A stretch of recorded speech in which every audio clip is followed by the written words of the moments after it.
Ako si Elena, isang simpleng babae mula sa isang tahimik na baryo kung saan ang araw ay sumisikat sa likod ng mga niyog at ang hangin ay amoy lupa. Pagkatapos ng ulan, dito ako ipinanganak. Dito rin ako umibig. At dito rin ako nasaktan ng higit pa sa inaakala ko. Ang akala ko, ang buhay ko, ay magiging payapa.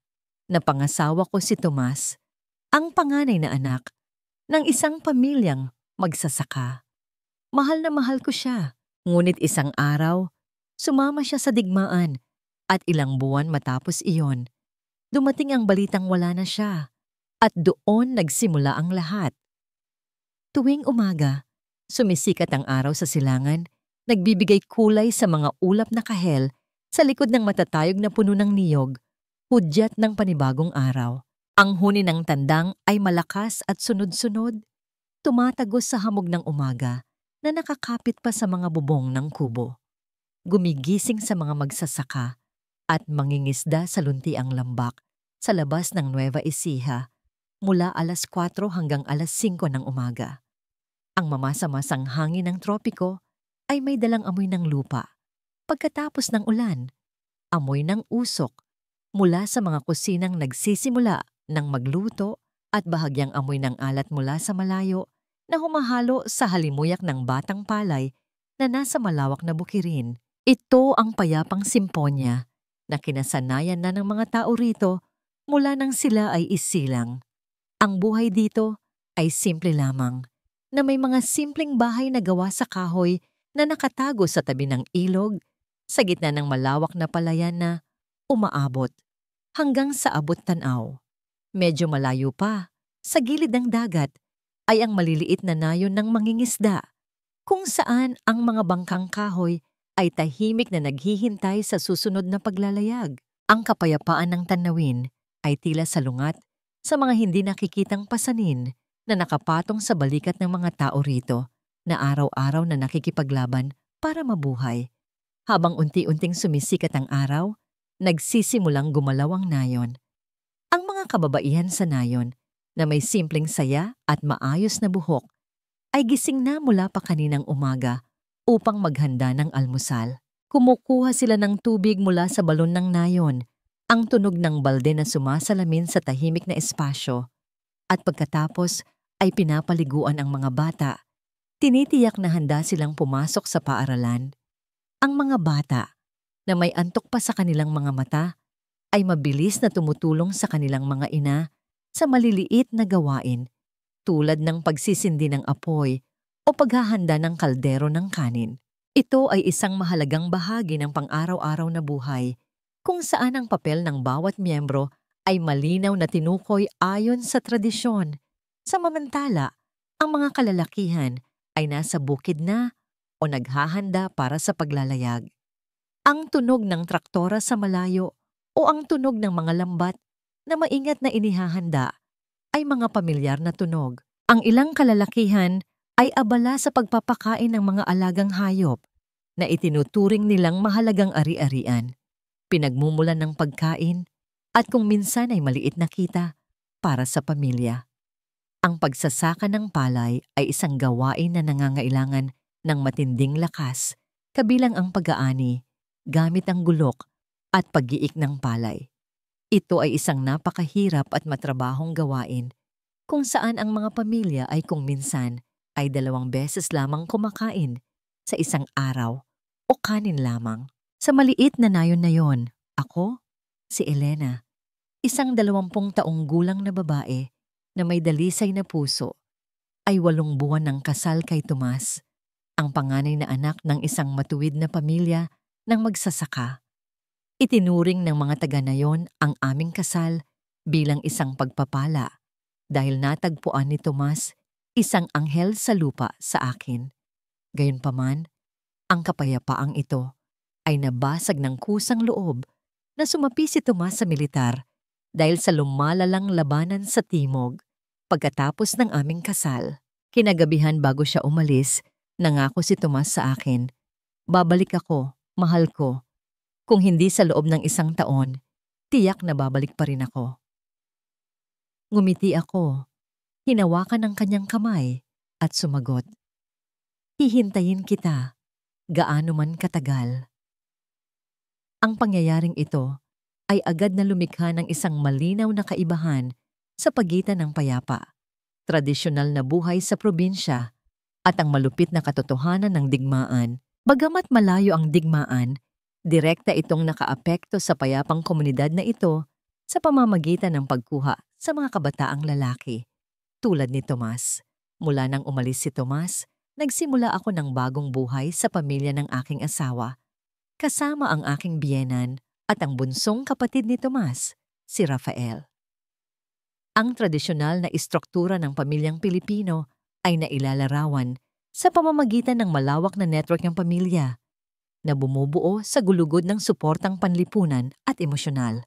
Ang mga lolo't lola, tulad ng mga magulang ni Tomas, ay karaniwang namamahala sa pang-araw-araw na gawain at gumagabay sa mga desisyon habang ang mga magulang ay nagtatrabaho. Ang konsepto ng kapamilya, pamilya, ay lumalawak lampas sa direktang relasyon ng dugo, kasama ang malalapit na kaibigan at kapitbahay na nagpapatibay sa pagkakaisa at pagmamalasakit sa isa't isa. Ang desisyon kong manatili at alagaan ang aking mga biyenan sa kabila ng mungkahi ng aking mga kamag-anak na bumalik sa aking bayan sa Pampanga. Dito ako nagpakasal, dito ako mananatili. Ay sumasalamin sa malalim na pangako na ito sa aking bagong pamilya. Si Rafael, 24 taong gulang, ay inilarawan bilang isang tahimik, masipag sa bukid, mabait, at laging magalang sa akin. Sa simula, ang aming relasyon ay simpleng obligasyon lamang. Dalawang estranghero na nakatira sa iisang bubong dahil sa obligasyon. Gayunpaman, pagkatapos ng ilang buwan, ang aming relasyon ay nagsimulang magbago. Unti-unti, tahimik, ngunit hindi maiiwasan. Tuwing hapon, pagbalik ni Rafael mula sa bukid, na may damit na puno ng putik at pawis, bibigyan ko siya ng tuwalya upang punasan ang kanyang mukha, isang baso ng malamig na tubig, at isang plato ng pritong saba. Laging sumasagot si Rafael ng, "Salamat ate," na may mainit na tingin, at may isang bagay na lumilipas sa kanyang mga mata. Hindi ako sasagot, ngingiti lamang ng bahagya, at pagkatapos ay babalik sa kusina. Kung minsan, ang tingin ni Rafael ay nananatili sa aking isip ng higit sa isang araw. Hindi ko sinasabi, ngunit nagsimula akong matakot sa pakiramdam ng ginhawa na nararanasan ko tuwing ligtas na nakakawi si Rafael, sa halip na ang aking asawa ang bumalik mula sa digmaan. Ang pangako ko sa pamilya ng aking asawa ay umaayon sa konsepto ng utang na loob at ang matibay na relasyon ng pamilya sa kulturang Pilipino. Ang mga kilos ni Rafael, bagamat tila obligasyon, ay naramdaman ko na mas malalim pa. Ang aming ugnayan ni Rafael ay lalong lumalim sa pamamagitan ng isang sandali ng pagiging mahina. Isang araw, sa gitna ng malakas na ulan, bumaha ang bukid at nadula si Rafael habang sinusubukang patibayin ang dayke. Nagmamadali akong tumakbo upang tulungan siyang makapasok sa bahay. Bagamat hindi malalim ang sugat, maingat kong nilinis ang dugo at binendahan ito. Sa sandaling iyon, nang magdikit ang aming mga kamay, pareho kaming nanatiling tahimik. Ang katahimikan na ito ay mas malakas na umalingaw-ngaw kaysa sa anumang salita. Binuksan ni Rafael ang katahimikan, tumingin sa ibaba at sinabi, "Kung narito si Kuya, hindi mo na kailangang gawin ito." Huminto ako at sumagot, "Hindi mo kailangang maging siya para makatulong." Wala na kaming sinabi, ngunit ang katahimikan ay may malalim na kahulugan. Madalas kong naaalala ang tingin ni Rafael, lalo na sa ulan o hangin. Napagtanto ko na ang tingin niya ay ang tanging tingin na hindi ako iniwan sa gitna ng kalungkutan, na nagpapahiwatig ng kanyang suporta at matatag na presensya. Ang insidenteng ito ay isang mahalagang punto kung saan ang aming relasyon ay lumampas sa simpleng obligasyon ng pamilya. Ang pisikal na pag-aalaga ko sa sugat ni Rafael ay lumikha ng isang sandali ng pagiging malapit at ang aming pag-uusap ay kinikilala ang pagkawala ni Tomas, ngunit itinatag din ang hiwalay na presensya at suporta ni Rafael. Ilang linggo pagkatapos, dumating ang malagim na balita. Isang grupo ng mga sundalo ang dumating sa nayon, dala ang mga gamit militar ni Tomas. Sa loob ng isang luma at punit-punit na bag ay ang death certificate. Namatay si Tomas sa isang pananambang sa timog. Hindi natagpuan ang kanyang bangkay at walang sino man sa kanyang platoon ang nakaligtas. Ang buong pamilya ay nalugmok sa kalungkutan. Bumagsak ako, lumuhod ang aking biyenan, nanatiling nakatayo ang aking biyenan, at mahigpit na kinuyom ni Rafael ang kanyang mga kamao hanggang sa dumugo. Ang hindi pagkakita sa bangkay ni Tomas ay lumikha ng isang hindi malinaw na pagkawala na nagpapahirap sa proseso ng pagluluksa at nagpapahirap sa mga nakaligtas na makahanap ng kapayapaan. Isang seremonya ng pag-alaala ang ginanap sa bakuran. Walang kabaong, tanging isang larawan ni Tomas ang nakalagay sa altar na kawayan. Dumalo ang buong nayon upang makiramay. Nakasuot ako ng itim, tinatakpan ng aking mukha ng puting tela, ngunit hindi ako umiyak. Ang aking mga mata ay tuyo, na tila ang aking mga luha ay tinangay ng hangin sa mahabang panahon ng paghihintay. Pagkatapos, hindi ako umalis.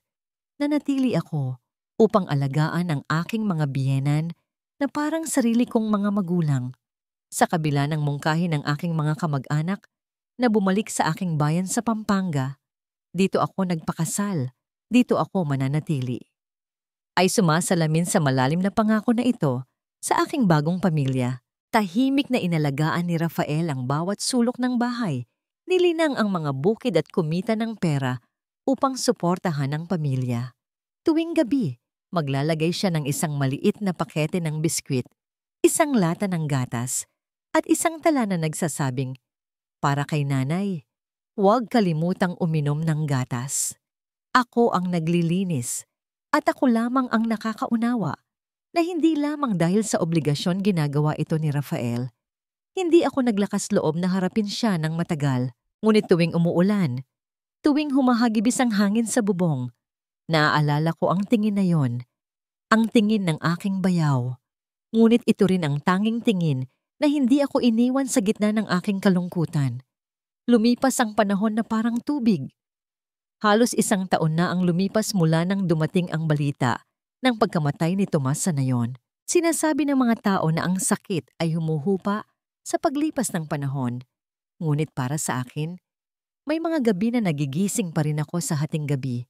Iniisip na naririnig ko ang mga yapak ng aking asawa na bumabalik sa kawayang gate. Hindi kailanman pumasok si Rafael sa silid ni Tomas.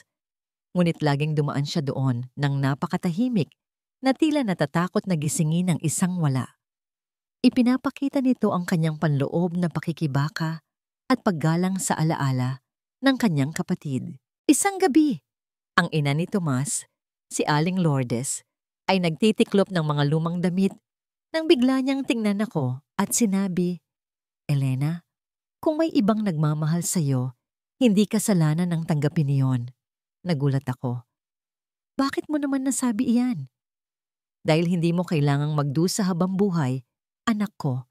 Kung may handang mag-alaga sa'yo, at si Rafael, kilala ko siya." Nanatili akong tahimik, malakas ang tibok ng aking puso, ngunit nanikip ang aking lalamunan. Malungkot na ngumiti si Aling Lourdes. Anak din siya ng puso ko. Alam ko kung paano kanya tinitingnan. Sa kulturang Pilipino, bagamat kakaunti ang mga pag-aaral tungkol sa pagkabalo at muling pagpapakasal, ipinapakita ng kwentong ito ang pagtanggap ng lipunan, lalo na kung ito ay nagbibigay ng ikalawang pagkakataon sa kaligayahan at katatagan. Ang pagbibigay diin sa kapakanan ng kolektibo at suporta ng pamilya ay maaaring sumuporta sa isang bagong kasal na tinitiyak ang pag-aalaga sa akin at ang pagpapatuloy ng pamilya. Nang gabing iyon, hindi ako makatulog. Sa unang pagkakataon, Umupo ako sa beranda, naghihintay kay Rafael na bumalik ng gabi mula sa bukid. Nang pumasok siya sa bakuran, nagtagpo ang aming mga mata sa ilalim ng maputlang sinag ng buwan. Walang nagsalita. Tanging ang tunog lamang ng aming mga puso ang naririnig. Isang araw pa, isang malakas na ulan ang muling nagdulot ng baha na sumasalamin sa naunang insidente. Muling nadula si Rafael habang sinusuri ang pansamantalang dike. Nagmamadali akong tumakbo, basang-basa ang damit, lumusong sa putik, na itinulak ng takot na mawala ang sino man pa. Malinaw nitong ipinapakita ang aking emosyonal na pagkakabit kay Rafael. Ang mahalagang sandali ay nang mahigpit na niyakap ni Rafael si Elena, hindi bilang isang kapatid, kundi bilang ang lalaking nagmahal sa akin mula nang masira ang aking puso. Ang ulan ay sumisimbolo sa aming emosyonal na paglaya at ang pagtanggal ng mga lumang hangganan. Mula ng araw na yon, hindi na pareho ang relasyon namin ni Rafael. Kami ay nanatiling masisipag na manugang at bayaw, ngunit ang aming mga tingin at ang aming mga karaniwang gawain, pagtatanim, pag-aani, pagtitiklop ng damit, ay nagpakita ng mas malalim na ugnayan. Bumisita si Mara, ang nakababatang kapatid ni Tomas, mula sa Maynila, at umupo kasama ko sa ilalim ng lumang puno ng plum. Napansin ko, may kakaiba sa iyong mga mata, ate. Hindi ko itinanggi. Nagtanong lamang ako, kasalanan ba ang magmahal muli? Hindi sumagot si Mara. Hinawakan lamang niya ang aking kamay. Hindi ko alam, ate. Ngunit kung ito ay totoo at dalisay, marahil, hindi iyon mali. Ang unang anibersaryo ng pagkamatay ni Tomas ay ginanap ng simple sa bakuran. Nakasuot ako ng puting damit. Wala nang belo ng pagluluksa. Nakatayo si Rafael sa tabi ko. Hindi hawak ang aking kamay. Ngunit ang kanyang tingin ay puno ng pag-aliw. Nang gabing iyon, nang matulog na ang lahat, naglagay si Rafael ng isang liham sa aking mesa. Kung hindi pa ito tama sa mata ng mundo, handa akong maghintay hanggang sa maging tama. Dahil mahal kita, hindi bilang kapalit ng aking kapatid, kundi bilang ikaw mismo. Ang malinaw na pahayag na ito ay naglinaw ng kanyang intensyon at naghiwalay ng kanyang pag-ibig sa alaala ng kanyang kapatid. Umiyak ako sa unang pagkakataon, hindi dahil sa kalungkutan, kundi dahil sa pagkaalam na natagpuan ng aking puso ang isang ligtas na lugar upang balikan. Isang linggo pagkatapos, kinausap namin ang aming mga magulang, walang tumutol. Sa katunayan, naghanda pa ang mga magulang ng sing-sing na damo at inimbitahan ng pari upang magsagawa ng isang maliit na seremonya sa bakuran. Ipinapakita nito ang pagiging simple ng buhay sa probinsya at ang kahalagahan ng pagpapala ng pamilya kaysa sa mga engrandeng kaganapan. Ang mga tradisyonal na elemento sa kasal ng Pilipino ay isinama, kahit sa isang simpleng setting. Ang pamamanhikan ay ipinahiwatig na nagawa na sa pamamagitan ng pahintulot ng pamilya at pagpapala ni Aling Lourdes. Ang sing-sing na damo ay maaaring sumisimbolo sa arhay o valen cord na inangkop sa aming simpleng paraan. Ang presensya ng pari ay nagpapakita ng isang relihiyosong pagpapala na karaniwan sa mga kasal ng Pilipino. Ang seremonya ay ginanap ng tahimik na may 2 tao na tahimik na nakatayo sa tabi ng isa't isa, nangangako na magsasama habang buhay sa gitna ng paghuni ng hangin sa mga dahon ng saging. Ngunit, nang hapon ding iyon, habang naglilinis ang lahat, isang payat na sundalo na nakasuot ng lumang uniforme ang pumasok sa gate ng nayon. Ang kanyang mukha ay puno ng alikabok sa kalsada, mahaba at magulo ang kanyang buhok at pilay siya. May sumigaw, "Tomas!" Lumingon ako. Nanlaki ang aking mga mata. Nanigas ang buong katawan ko. Si Tomas. Ang aking asawa, na akala ko ay patay na, ay nakatayo sa harap ko. Ang detalye ng hindi natagpuan ng bangkay ay hindi lamang isang matagal na sakit. Ito ay naging direktang sanhi ng nakakagulat na pagbabalik na ito. Ang bagong katotohanan ng kasal namin ni Rafael ay direktang sumasalungat sa lumang katotohanan ng kaligtasan ni Tomas. Ang dramatikong pangyayaring ito ay nagpapakita ng malalim at madalas na mapanirang ripple effect ng hindi malinaw na pagkawala, lalo na sa panahon ng digmaan. Isang malakas na sigaw ang umalingaw-ngaw mula sa karamihan. Pagkatapos ay nanahimik. Ang buong nayon ay tila nagyelo. Ang lahat ng mata ay nakatuon sa payat na sundalo na nakatayo doon. Sa gitna ng papalubog na araw, si Tomas. Siya pa rin si Tomas, ngunit hindi na siya ang Tomas na kilala namin. Ang kanyang mukha ay may malalim na peklat ng panahon at digmaan.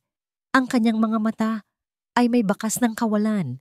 Kakaiba na tila nakasaksi na ng napakaraming kakilakilabot na bagay. Tiningnan niya ako. Pagkatapos ay si Rafael na nakatayo sa tabi ko. Ang kanyang tingin ay dumaan sa puting damit ko at sa mga singsing na damo sa aming mga kamay. Isang masakit, dahan-dahang pagkaunawa ang lumitaw sa kanyang mga mata. Naramdaman ko na tila gumuho ang lupa sa ilalim ng aking mga paa. Gusto kong tumakbo at yakapin si Tomas, ang asawa na matagal ko nang ipinagluluksa. Ngunit hindi gumalaw ang aking mga katawan. Gusto kong magpaliwanag. Sabihin na hinintay ko siya, na naniwala akong patay na siya. Ngunit nanikip ang aking lalamunan. Sa tabi ko, nanatili ring nakatayo si Rafael. Maputla ang kanyang mukha. Ang kanyang mga mata ay nakatingin kay Tomas na may matinding sakit. Alam niya na ang sandaling ito ay magbabago ng lahat. Si Aling Lourdes, ang ina ni na Tomas at Rafael, ang unang bumali sa katahimikan. Nagmamadali siyang niyakap si Tomas. Ang kanyang mga luha ay halo-halong kaligayahan at kalungkutan. Anak ko, bumalik ka na. Ang kanyang iyak ay parang hudyat at nagsimulang magbulungan ng mga taga-nayon. Ang ilan ay tumakbo upang yakapin si Tomas. Masaya sa kanyang pagbabalik, ngunit ang kanilang mga mata ay patuloy na sumusulyap sa amin ni Rafael. Si Tomas, pagkatapos yakapin ang kanyang ina, miningas muli ang kanyang tingin sa akin. Lumakad siya ng mabigat patungo sa akin. Bawat hakbang ay parang kutsilyo na humihiwa sa aking puso. Inabot niya ang kanyang kamay, hinawakan ang pisngi ko. Elena, ikaw. Ang kanyang boses ay paos, puno ng pagdududa at sakit. Hindi na ako makatiis. Bumagsak ako at sa wakas ay bumuhos ang aking mga luha. Hindi dahil sa kalungkutan, kundi dahil sa matinding kawalan ng pag-asa at pagkalito. Nang gabing iyon, walang nakatulog. Umupo si Tomas sa pamilyar na bahay, ngunit lahat ay kakaiba. Nakita niya ang maliliit na pagbabago sa ayos ng mga gamit, ang mga bagong larawan sa dingding, at lalo na ang presensya ni Rafael sa tabi ko. Isinalaysay niya ang kanyang kwento ng kaligtasan tungkol sa mga araw na siya ay nasugatan, naligaw sa malalim na kagubatan, at ang mahirap na paglalakbay upang makauwi. Malubha siyang nasugatan, naiwan pagkatapos ng pananambang at kinailangan ng maraming buwan upang gumaling sa isang liblib na nayon bago siya makahanap ng daan pauwi. Nakaligtas siya sa pamamagitan ng matinding pagpupursige at pag-asa na makabalik sa kanyang pamilya. Gayunpaman, ang kanyang kwento ay hindi nagdulot ng ginhawa, kundi lalo lamang nagpalala ng tensyon. Bumalik siya, ngunit nagbago na ang kanyang mundo. Kami ni Rafael ay nagpakasal, bagamat isang maliit na seremonya lamang. Ngunit ito ay isang panunumpa sa harap ng pari at ng pamilya. Ayon sa batas ng Pilipinas, ang muling pagpapakasal, habang ang unang kasal ay may bisa pa ay tinatawag na bigami, na isang krimen at batayan para sa pagpapawalang bisa ng sumunod na kasal. Upang maiwasan ang kasong bigami, kinakailangan ng isang judicial declaration of presumptive death bago legal na makapagpakasal muli ang kasalukuyang asawa. Hindi binanggit sa kwento na nakakuha ako ng ganitong judicial declaration na nangangahulugang ang aking kasal kay Rafael ay maaaring ituring na walang bisa mula sa simula nang bumalik si Tomas, at ang unang kasal ko kay Tomas ay mananatiling may bisa. Ang katotohanan ito ay parang isang malaking bato na nakapatong sa lahat. Si Rafael, na tahimik na nagmahal sa akin at nag-alaga sa pamilya sa buong panahon ng pagkawala ni Tomas, ay ngayon nahaharap sa pagkawala ng babaeng mahal niya at ang papel na kanyang ginagampanan bilang haligi ng tahanan. Alam niya na, ayon sa batas at doktrina ng Simbahang Katolika, ang kanyang kasal sa akin ay maaaring hindi kilalanin kung buhay pa si Tomas. Naramdaman niya ang matinding sakit, ngunit sinubukan pa ring manatiling kalmado dahil naiintindihan niya na ito ang kanyang kapatid na bumalik mula sa kamatayan. Ako ay nahati sa pagitan ng dalawang lalaki. Sa isang banda ay si Tomas, ang aking unang asawa, na minahal ko at hinintay, na bumalik matapos akalain kong nawala na. Sa kabilang banda ay si Rafael, na kasama ko sa mga pinakamahirap na araw, na nagmahal sa akin ng tapat at tahimik, na naging sandigan ko. Naramdaman ko ang pagkakasala sa kanilang dalawa. Pagkakasala dahil minahal ko si Rafael habang wala si Tomas, at pagkakasala dahil hindi ako agad makabalik kay Tomas na parang walang nangyari. Ang mga magulang ni na Tomas at Rafael ay nasa mahirap ding sitwasyon. Masaya sila sa pagbabalik ni Tomas, ngunit nalulungkot din para kina Rafael at sa akin. Si Aling Lourdes, na nagbigay ng basbas sa amin ni Rafael, ay ngayon nahaharap sa bunga ng desisyong yon. Alam niya na, ayon sa tradisyon at batas, may karapatan si Tomas na bumalik sa kanyang posisyon. Ngunit hindi rin niya maitatanggi ang pagmamahalan namin ni Rafael, pati na rin ang sakripisyo ni Rafael para sa pamilya. Ang mga sumunod na araw ay lumipas sa gitna ng matinding tensyon at mabigat na katahimikan. Si Tomas, bagamat nakauwi na, ay nanatiling estranger sa sarili niyang tahanan. Hindi na siya ang masiglang binata nang umalis. Ang mga karanasan sa digmaan ay nagpabago sa kanya. Naging tahimik, madaling mainis, at kung minsan ay malayo. Sinubukan niyang makibagay muli sa buhay sa nayon, tumulong kay Rafael sa bukid, ngunit hindi na pareho ang lahat. Nakita niya ang pagkakaugnay namin ni Rafael, ang mga tingin, ang mga pamilyar na kilos na hindi niya kayang pasukin. Ang buong nayon ay nagbubulungan din. Ang ilan ay naawa kay Tomas, na bumalik mula sa kamatayan upang makita ang kanyang asawa na muling nagpakasal. Naniniwala sila na dapat akong bumalik kay Tomas dahil iyon ang tama ayon sa tradisyon at batas. Ang iba naman ay nakikiramay sa amin ni Rafael na nakahanap ng pag-ibig at katatagan sa mahirap na sitwasyon. Naniniwala sila na dapat igalang ang tunay na pag-ibig.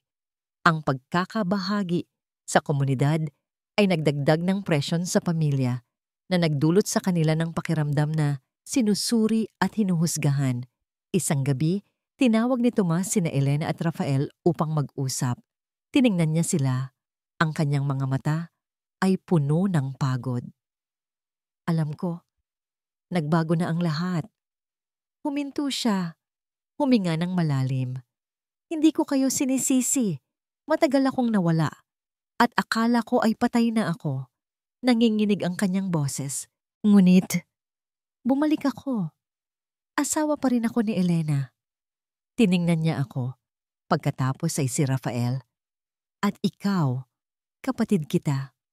Nanatiling tahimik si Rafael at ako. Alam namin na walang madaling sagot sa sitwasyong ito. Ang aming buhay na puno na ng mga pagsubok ay ngayon itinulak sa isang labirint ng pag-ibig, obligasyon, at batas.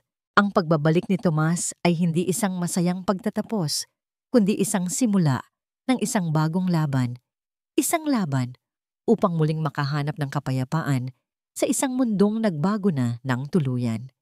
Sa mga sumunod na araw, lalong bumigat ang hangin sa bahay. Sinubukan ni Tomas na makibagay, ngunit walang saysay ang lahat ng kanyang pagsisikap. Tinulungan niya si Rafael sa bukid, ngunit ang kanyang mga kamay na may kalyo ay ngayon ay walang kasanayan sa paggamit ng gulok, at ang kanyang mga mata ay madalas na nakatingin sa malayo. na tila ang kanyang isip ay nakakulong pa rin sa larangan ng digmaan. Sinubukan niyang kausapin ako, ikinuwento ang mga lumang alaala. Ngunit ang tanging sagot ko ay mga maikling sagot at ang aking mga mata ay laging umiiwas. Ang pagitan sa pagitan namin ay hindi lamang pisikal, kundi pati na rin emosyonal. Isang agwat na nilikha ng digmaan at pinunan ng bagong pag-ibig. Naramdaman ni Tomas na tila siya ay isang multo sa sarili niyang tahanan. Isang estranghero na bumalik mula sa kamatayan upang sirain ang marupok na kapayapaan na natagpuan ng mga mahal niya. Si Rafael, bagamat nasasaktan, ay sinubukan pa ring manatiling kalmado. Naiintindihan niya na dumaan si Tomas sa mga kakilakilabot na bagay at ayaw niyang saktan pa ang kanyang kapatid. Ipinagpatuloy niya ang kanyang pang-araw-araw na gawain, inalagaan ang mga bukid, ngunit tuwing nakikita niya sina Tomas at ako na magkasama, naninikip ang kanyang puso. Alam niya na, ayon sa batas, asawa pa rin ni Tomas ako. Ngunit ang pag-ibig na ibinigay niya sa akin at ang pagmamahal na ibinigay ko sa kanya ay hindi maitatanggi. Naramdaman niya na tila siya ay isang nanghihimasok, bagamat kasama niya ako nang higit na kailangan ako nito. Sina Aling Lourdes at Mang Mateo, ang mga magulang ni na Tomas at Rafael, ay nagdusa rin ng husto. Mahal nila ang kanilang 3 anak, at ang makita ang kanilang pagdurusa ay nagpunit sa kanilang mga puso. Sinubukan ni Aling Lourdes na mamagitan, kinausap ang bawat isa ng pribado. Pinaalalahanan niya si Tomas tungkol sa pag-ibig ko sa kanya noon, tungkol sa pangako kong hihintayin siya. Kinausap din niya ako tungkol sa aking obligasyon, tungkol sa kabanalan ng unang kasal. Ngunit hindi rin niya maitatanggi ang sakripisyo ni Rafael at ang pagmamahal nito sa akin. Si Mang Mateo, ang tahimik na lalaki, ay tahimik lamang na nagmamasid.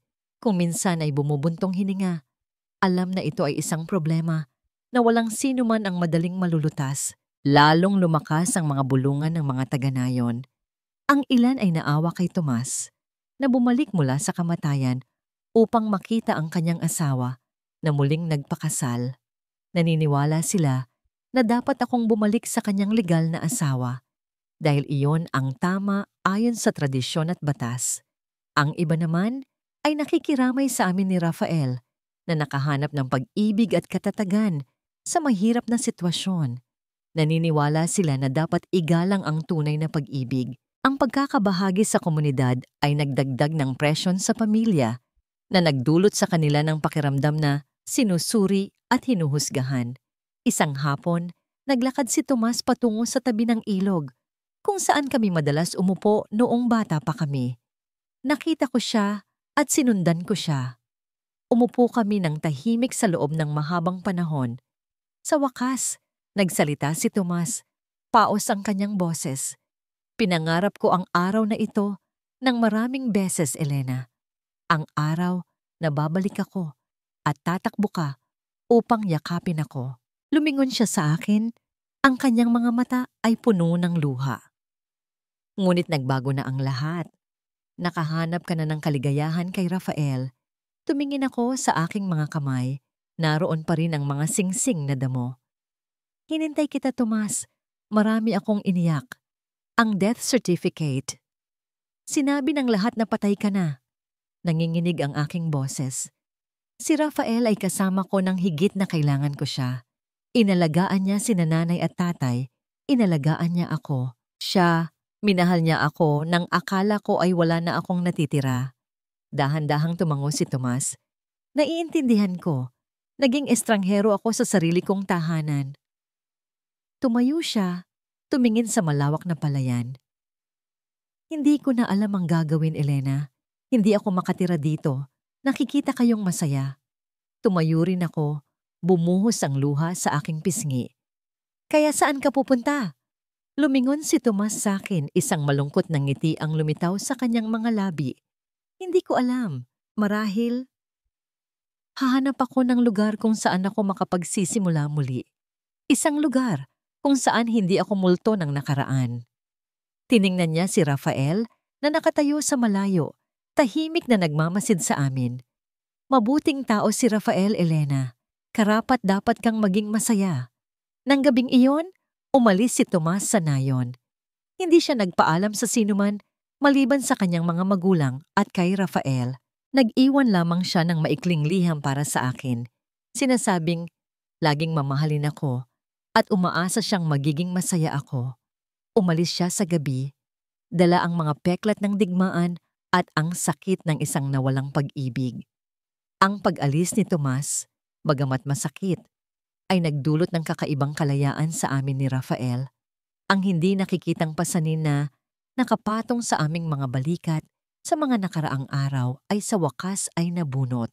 Wala nang mga mapanuring tingin, wala nang nakakasakal na tensyon sa bawat hininga.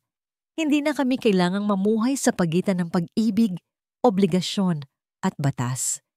Isang puwang ang nilikha, isang espasyo para makahinga kami, para makapagsimulang pagalingin ang aming mga sugat sa puso. Gayunpaman, ang mga anino ng nakaraan ay naroon pa rin. Ang kasal namin ni Rafael, bagamat inaprubahan ng aming pamilya at binasbasan ng pari, ay mayroon pa ring legal na kalabuan. Hindi binanggit sa kwento kung nakakuha ako ng judicial declaration ng pagkamatay ni Tomas na nangangahulugang ang aking kasal kay Rafael ay maaaring ituring na walang bisa kung buhay pa si Tomas. Ang katotohanan ito ay parang isang madilim na ulap na nakalutang sa aming mga ulo.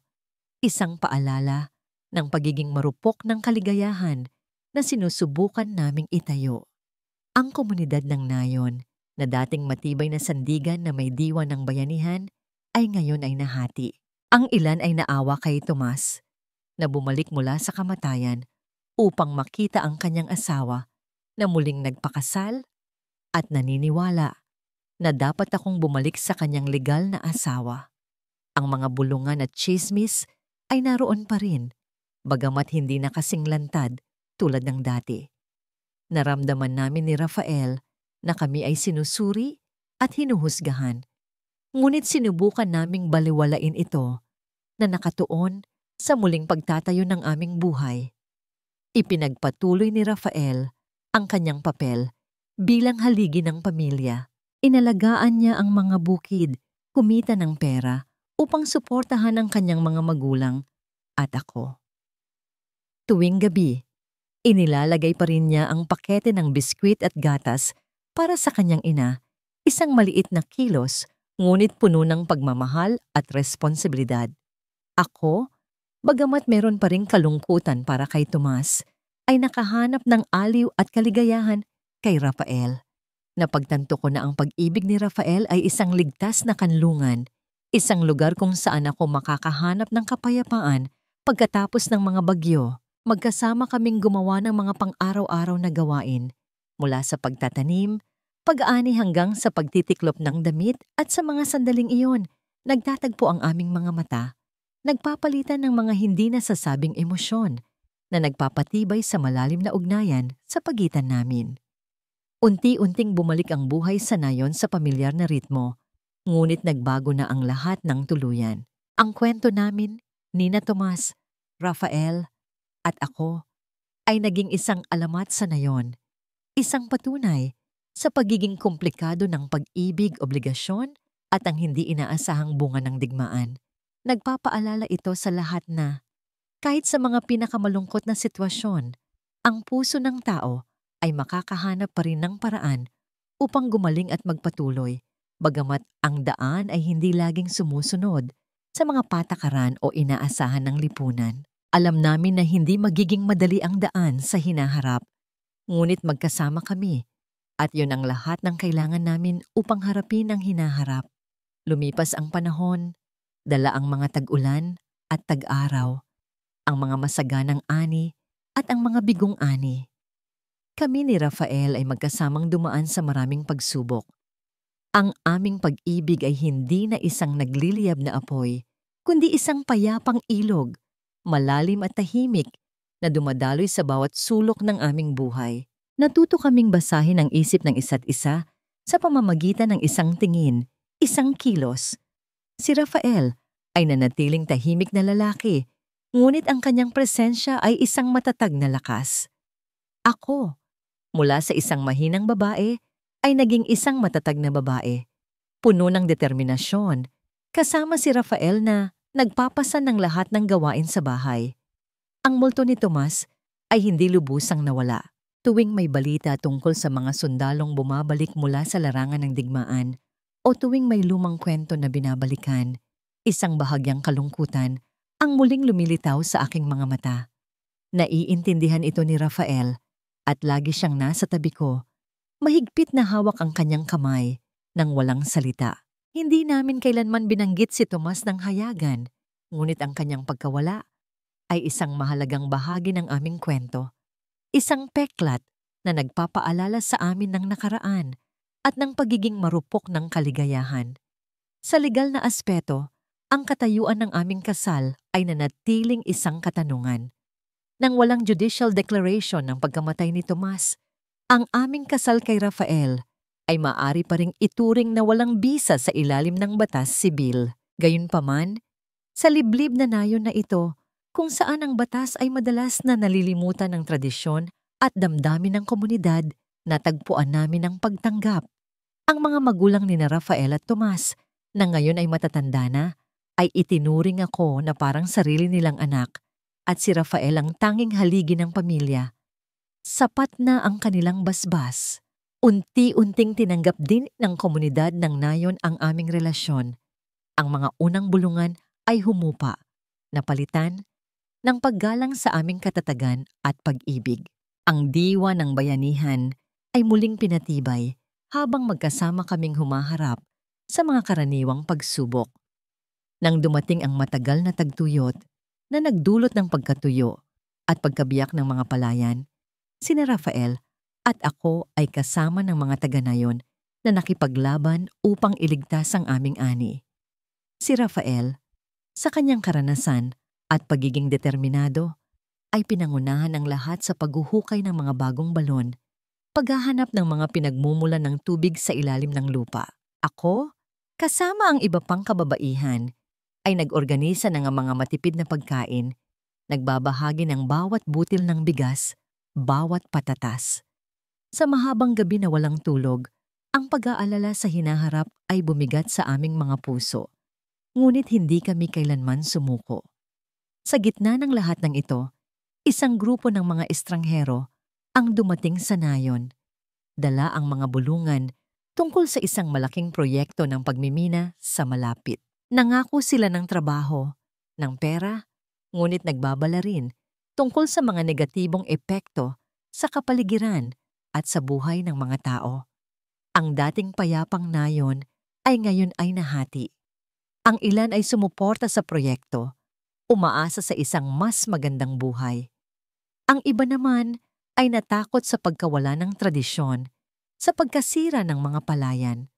Sina Rafael at ako ay nasa gitna ng pagtatalo, sinusubukang hanapin ang tamang landas para sa aming pamilya at komunidad. Alam namin na ang desisyong ito ay makakaapekto sa kinabukasan ng lahat at kailangan naming pumili ng matalino. At pagkatapos, isang hindi inaasahang liham ang dumating mula sa isang malayong lungsod. Ito ay liham mula kay Tomas. Isinalaysay niya ang kanyang bagong buhay, ang mga trabaho na kanyang ginagawa, at kung paano niya natagpuan ang kapayapaan sa isang bagong mundo. Sinabi rin niya na narinig niya ang mga pagsubok na kinakaharap ng nayon at gusto niyang tumulong. Ang liham ni Tomas ay hindi lamang nagdala ng balita tungkol sa kanya, kundi pati na rin isang paalala ng nakaraan, ng mga sugat na hindi pa gumagaling. Nagkatinginan sina Rafael at ako, muling nahaharap sa pagiging komplikado ng pag-ibig, obligasyon, at mahihirap na pagpipilian. Alam namin na, bagamat umalis na si Tomas, siya ay nanatiling isang mahalagang bahagi ng aming kwento. At ang aming buhay ay laging maaapektuhan ng kanyang pagbabalik at pag-alis. Nagpatuloy ang buhay, ngunit hindi na kailanman bumalik sa dati. Kami ni Rafael, kasama ang aming pamilya at komunidad, ay natuto na ang pag-ibig ay hindi laging sumusunod sa mga patakaran o inaasahan. Ito ay isang paglalakbay na puno ng pagsubok na nangangailangan ng sakripisyo, tapang at kakayahang umangkop. At sa aming kwento, sa gitna ng luntiang palayan at ang paghuni ng hangin sa mga puno ng niyog, isang pag-ibig ang namulaklak mula sa abo ng digmaan at pagkawala. Isang pag-ibig na sapat ang lakas upang harapin ang lahat ng bagyo ng buhay. Alam namin na hindi magiging madali ang daan sa hinaharap, ngunit magkasama kami at iyon ang lahat ng kailangan namin upang harapin ang hinaharap. Ang aming kwento, na isinalaysay sa maraming henerasyon, ay naging isang aral tungkol sa katatagan, tungkol sa pag-ibig na lumalampas sa lahat ng paghuhusga, at tungkol sa isang pamilya na nakahanap ng kapayapaan sa sarili nitong mga peklat. Maraming taon pa ang lumipas, ang mga kulubot ay lumalim sa mukha namin ni Rafael, ngunit ang aming mga mata ay nagpapakita pa rin ng kapayapaan at pag-unawa. Kami ay naging tunay na haligi ng nayon, hindi lamang sa aspetong pang-ekonomiya, kundi pati na rin sa aspetong espiritual. Kapag may hindi pagkakaunawaan, kapag may kahirapan, ang mga tao ay muling lumalapit sa bahay na gawa sa kahoy sa tabi ng ilog, kung saan kami ni Rafael ay laging nakikinig ng may bukas na puso at nagbibigay ng tapat na payo, batay sa aming buhay na puno ng pagsubok. Isang umaga, habang nakaupo ako sa beranda, nakatingin sa ginintuang palayan, isang malalim na pakiramdam ng kapayapaan ang bumalot sa akin. Naalala ko ang lahat ng aking pinagdaanan, ang sakit ng pagkawala ni Tomas, ang kalungkutan, ang pag-usbong ng pag-ibig kay Rafael, ang hindi inaasahang pagbabalik ni Tomas, at ang kanyang masakit na desisyon. Bawat pangyayari, bawat sakit, bawat kagalakan ay humubog sa akin kung sino ako ngayon. Wala akong pinagsisisihan. Lumabas si Rafael, inilagay ang kanyang kamay sa aking balikat. Ano ang iniisip mo, Elena? Ngumiti ako. Isinandal ang aking ulo sa kanyang balikat. Iniisip ko ang buhay ko, Rafael. Kakaiba, hindi ba? Mahigpit niyang hinawakan ang aking balikat. Kakaiba, ngunit maganda, at magkasama nating nalampasan ang lahat. Umupo kami doon. Pinagmamasdan ang paglubog ng araw, ang paglubog ng araw na nagpula sa buong kalangitan at sa mga palayan. Ang paghuni ng hangin sa mga puno ng niyog ay parang bulong ng nakaraan ng mga kwentong lumipas na. Ngunit sa sandaling iyon, tanging ang kasalukuyan lamang ang naroon at ang aming pag-ibig, matibay tulad ng iyang lupa na aming pinag-ugatan habang buhay. Ang kwento namin ni Rafael ay hindi lamang isang kwento ng pag-ibig, kundi isa ring epiko ng katatagan ng mga Pilipino. Ito ay patunay sa lakas ng pamilya, ng komunidad at ng isang pusong marunong magmahal, magpatawad at magpatuloy sa buhay, gaano man karaming pagsubok ang ibato sa kanila ng buhay. At sa puso ng bawat taga-nayon, ang kwentong yon ay laging isasalaysay bilang isang parola na gumagabay sa mga susunod na henerasyon na nagpapaalala sa kanila ng halaga ng pag-ibig, sakripisyo at pananampalataya sa isang mas magandang kinabukasan. Kahit na ang anino ng nakaraan ay naroon pa rin. Maraming taon pa ang lumipas. Ang mga kulubot ay lumalim sa mukha namin ni Rafael. Ngunit ang aming mga mata ay nagpapakita pa rin ng kapayapaan at pag-unawa. Kami ay naging tunay na haligi ng nayon, hindi lamang sa aspetong pang-ekonomiya, kundi pati na rin sa aspetong espiritual. Kapag may hindi pagkakaunawaan, kapag may kahirapan, ang mga tao ay muling lumalapit sa bahay na gawa sa kahoy sa tabi ng ilog kung saan kami ni Rafael ay laging nakikinig ng may bukas na puso at nagbibigay ng tapat na payo batay sa aming buhay na puno ng pagsubok. Isang umaga, habang nakaupo ako sa beranda, nakatingin sa ginintuang palayan, isang malalim na pakiramdam ng kapayapaan ang bumalot sa akin. Naalala ko ang lahat ng aking pinagdaanan, ang sakit ng pagkawala ni Tomas, ang kalungkutan, Ang pag-usbong ng pag-ibig kay Rafael, ang hindi inaasahang pagbabalik ni Tomas, at ang kanyang masakit na desisyon. Bawat pangyayari, bawat sakit, bawat kagalakan ay humubog sa akin kung sino ako ngayon. Wala akong pinagsisisihan. Lumabas si Rafael, inilagay ang kanyang kamay sa aking balikat. Ano ang iniisip mo, Elena? Ngumiti ako, isinandal ang aking ulo sa kanyang balikat. Iniisip ko ang buhay ko, Rafael. Kakaiba, hindi ba? Mahigpit niyang hinawakan ang aking balikat. Kakaiba, ngunit maganda. At magkasama nating nalampasan ang lahat. Umupo kami doon. Pinagmamasdan ang paglubog ng araw. Ang paglubog ng araw na nagpula sa buong kalangitan at sa mga palayan. Ang paghuni ng hangin sa mga puno ng niyog ay parang bulong ng nakaraan, ng mga kwentong lumipas na. Ngunit sa sandaling iyon, tanging ang kasalukuyan lamang ang naroon at ang aming pag-ibig, matibay tulad ng lupa na aming pinag-ugatan habang buhay. Ang kwento namin ni Rafael ay hindi lamang isang kwento ng pag-ibig, kundi isa ring epiko ng katatagan ng mga Pilipino. Ito ay patunay sa lakas ng pamilya, ng komunidad, at ng isang pusong marunong magmahal, magpatawad, at magpatuloy sa buhay, gaano man karaming pagsubok ang ibato sa kanila ng buhay. At sa puso ng bawat taga-nayon, ang kwentong yon ay laging isasalaysay bilang isang parola na gumagabay sa mga susunod na henerasyon na nagpapaalala sa kanila ng halaga ng pag-ibig, sakripisyo at pananampalataya sa isang mas magandang kinabukasan. Kahit na ang anino ng nakaraan ay naroon pa rin, maraming taon pa ang lumipas, ang mga kulubot ay lumalim sa mukha namin ni Rafael. Ngunit ang aming mga mata ay nagpapakita pa rin ng kapayapaan at pag-unawa. Kami ay naging tunay na haligi ng nayon, hindi lamang sa aspetong pang-ekonomiya, kundi pati na rin sa aspetong espiritual. Kapag may hindi pagkakaunawaan, kapag may kahirapan, ang mga tao ay muling lumalapit sa bahay na gawa sa kahoy sa tabi ng ilog, kung saan kami ni Rafael ay laging nakikinig ng may bukas na puso at nagbibigay ng tapat na payo, batay sa aming buhay na puno ng pagsubok.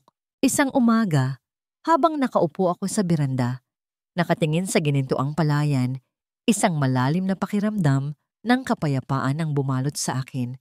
Naalala ko ang lahat ng aking pinagdaanan, ang sakit ng pagkawala ni Tomas, ang kalungkutan, ang pag-usbong ng pag-ibig kay Rafael, ang hindi inaasahang pagbabalik ni Tomas, at ang kanyang masakit na desisyon. Bawat pangyayari, bawat sakit, bawat kagalakan ay humubog sa akin kung sino ako ngayon. Wala akong pinagsisisihan. Lumabas si Rafael, inilagay ang kanyang kamay sa aking balikat. Ano ang iniisip mo, Elena? Ngumiti ako, isinandal ang aking ulo sa kanyang balikat. Iniisip ko ang buhay ko, Rafael. Kakaiba. Hindi ba? Mahigpit niyang hinawakan ang aking balikat. Kakaiba, ngunit maganda, at magkasama nating nalampasan ang lahat. Umupo kami doon, pinagmamasdan ang paglubog ng araw, na nagpula sa buong kalangitan at sa mga palayan. Ang paghuni ng hangin sa mga puno ng niyog ay parang bulong ng nakaraan, ng mga kwentong lumipas na. Ngunit sa sandaling iyon, tanging ang kasalukuyan lamang ang naroon at ang aming pag-ibig, matibay tulad ng lupa na aming pinag-ugatan habang buhay. Ang kwento namin ni Rafael ay hindi lamang isang kwento ng pag-ibig, kundi isa ring epiko ng katatagan ng mga Pilipino. Ito ay patunay sa lakas ng pamilya, ng komunidad, at ng isang pusong marunong magmahal, magpatawad, at magpatuloy sa buhay, gaano man karaming pagsubok ang ibato sa kanila ng buhay. At sa puso ng bawat taga-nayon, ang kwentong iyon ay laging isasalaysay bilang isang parola na gumagabay sa mga susunod na henerasyon, na nagpapaalala sa kanila ng halaga ng pag-ibig, sakripisyo, at pananampalataya sa isang mas magandang kinabukasan Kahit na ang anino ng nakaraan ay naroon pa rin. Maraming taon pa ang lumipas. Ang mga kulubot ay lumalim sa mukha namin ni Rafael, ngunit ang aming mga mata ay nagpapakita pa rin ng kapayapaan at pag-unawa. Kami ay naging tunay na haligi ng nayon, hindi lamang sa aspetong pang-ekonomiya, kundi pati na rin sa aspetong espiritual. Kapag may hindi pagkakaunawaan, kapag may kahirapan, ang mga tao ay muling lumalapit sa bahay na gawa sa kahoy sa tabi ng ilog, kung saan kami ni Rafael ay laging nakikinig ng may bukas na puso at nagbibigay ng tapat na payo batay sa aming buhay na puno ng pagsubok. Isang umaga, habang nakaupo ako sa beranda, nakatingin sa ginintuang palayan, isang malalim na pakiramdam ng kapayapaan ang bumalot sa akin. Naalala ko ang lahat ng aking pinagdaanan.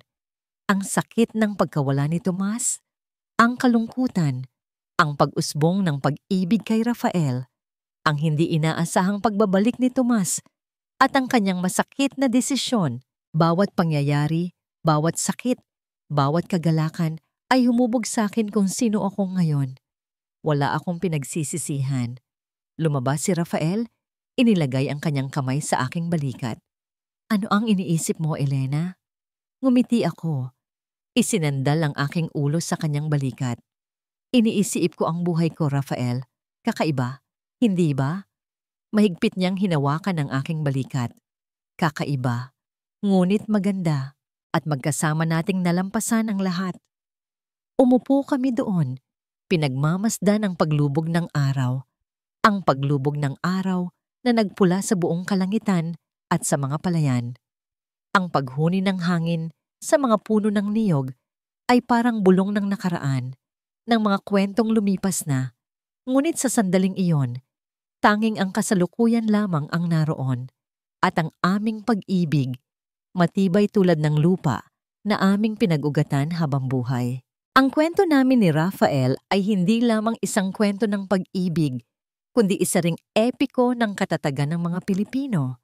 Ito ay patunay sa lakas ng pamilya, ng komunidad, at ng isang pusong marunong magmahal, magpatawad, at magpatuloy sa buhay, gaano man karaming pagsubok ang ibato sa kanila ng buhay.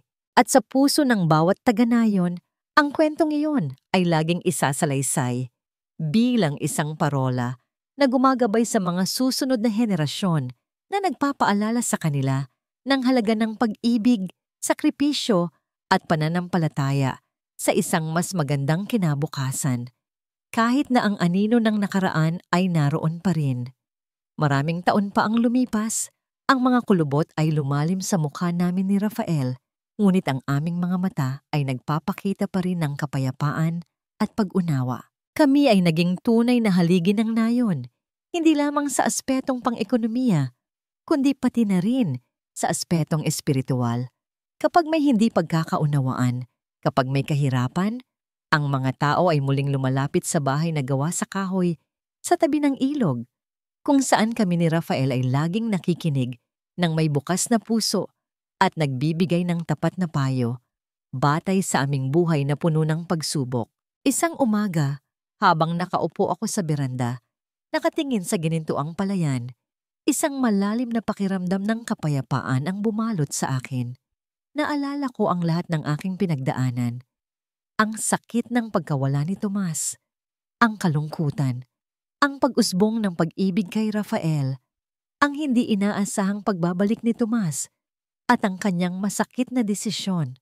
Bawat pangyayari, bawat sakit, bawat kagalakan ay humubog sa akin kung sino ako ngayon. Wala akong pinagsisisihan.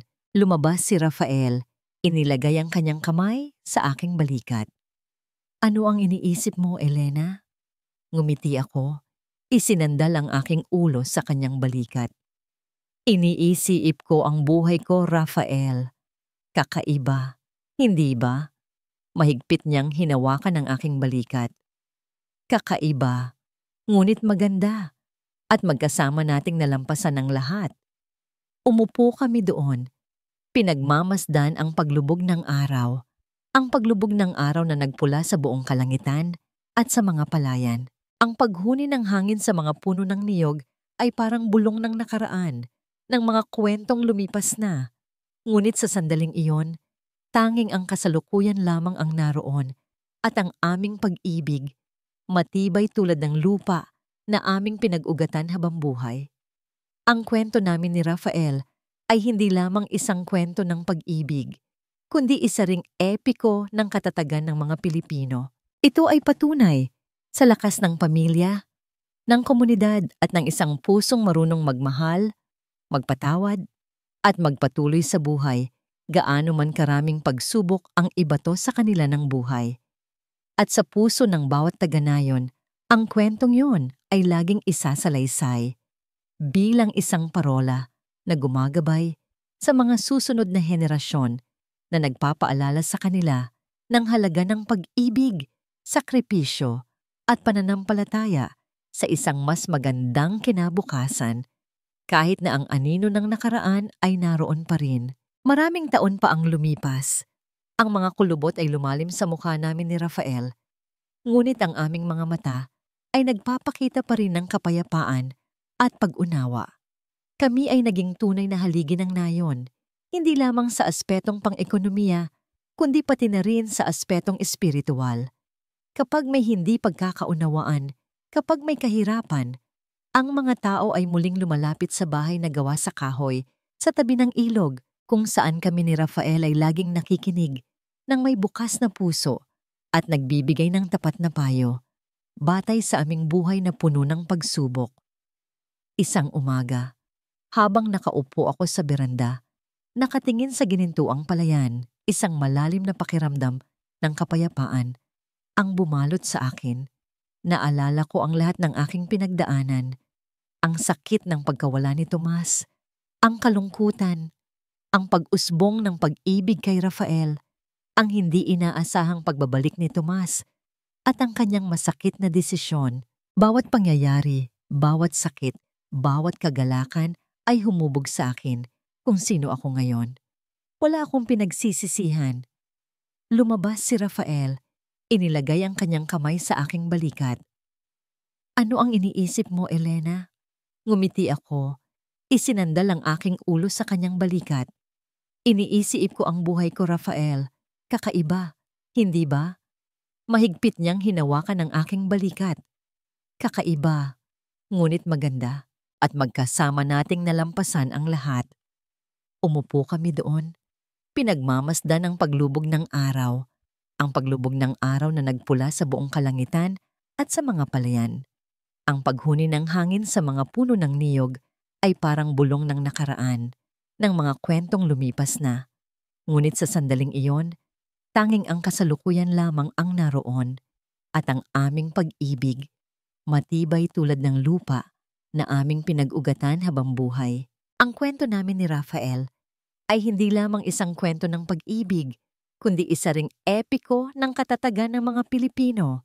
Ito ay patunay sa lakas ng pamilya, ng komunidad at ng isang pusong marunong magmahal, magpatawad at magpatuloy sa buhay, gaano man karaming pagsubok ang ibato sa kanila ng buhay. At sa puso ng bawat taga-Nayon, ang kwentong yon ay laging isasalaysay bilang isang parola na gumagabay sa mga susunod na henerasyon na nagpapaalala sa kanila ng halaga ng pag-ibig, sakripisyo at pananampalataya sa isang mas magandang kinabukasan, kahit na ang anino ng nakaraan ay naroon pa rin. Maraming taon pa ang lumipas. Ang mga kulubot ay lumalim sa mukha namin ni Rafael, ngunit ang aming mga mata ay nagpapakita pa rin ng kapayapaan at pag-unawa. Kami ay naging tunay na haligi ng Nayon, hindi lamang sa aspetong pang-ekonomiya, kundi pati na rin sa aspetong espiritual.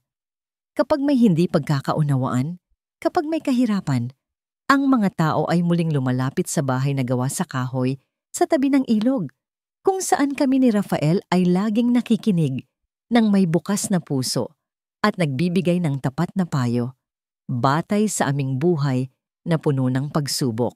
Isang umaga, habang nakaupo ako sa beranda, nakatingin sa ginintuang palayan, isang malalim na pakiramdam ng kapayapaan ang bumalot sa akin. Naalala ko ang lahat ng aking pinagdaanan, ang sakit ng pagkawala ni Tomas, ang kalungkutan, ang pag-usbong ng pag-ibig kay Rafael, ang hindi inaasahang pagbabalik ni Tomas, at ang kanyang masakit na desisyon. Bawat pangyayari, bawat sakit, bawat kagalakan ay humubog sa akin kung sino ako ngayon. Wala akong pinagsisisihan. Lumabas si Rafael, inilagay ang kanyang kamay sa aking balikat. Ano ang iniisip mo, Elena? Ngumiti ako. Isinandal ang aking ulo sa kanyang balikat. Iniisip ko ang buhay ko, Rafael. Kakaiba, hindi ba? Mahigpit niyang hinawakan ang aking balikat. Kakaiba, ngunit maganda. At magkasama nating nalampasan ang lahat. Umupo kami doon. Pinagmamasdan ang paglubog ng araw.